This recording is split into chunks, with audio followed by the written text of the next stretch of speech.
దేహంబునకై ప్రాకులాడుట తుత్యము కాదా, దేహంబు నస్వరంబుగా నుంచి ఎందరో మహాత్ముల్ దేశమును సస్యశ్యామలంబుగా పరిపాలించి పాడి పంటలతో కలకలలాడిన దేశంబు మనది కాదా.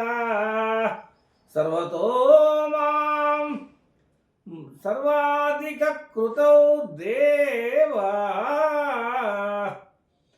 ఆ సమయంలోనే హైందవ దేవాలయములు అనేవి కట్టడము ప్రారంభమైనది.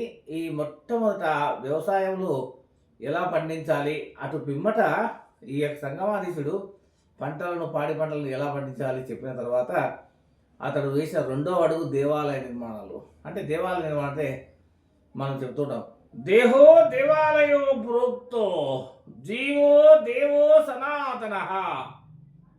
మనం ఎందుకు ఈ రెండు మాటలు చెప్తాము అంటే, దేహో దేవాలయో ప్రోక్తో జీవో దేవో సనాతన అని ఎందుకు చెప్తాము అంటే, దేహం దేవాలయంలా స్వచ్ఛంగా శుభ్రంగా పెట్టుకోవాలి. ఎవడైతే దురలవాట్ల కంటే ధూమపానం, మద్యపానం, నానా రకాల అలవాట్లకు బానిస శరీరాన్ని కంపు కొట్టేలా చేసుకుంటూ ఉంటారు.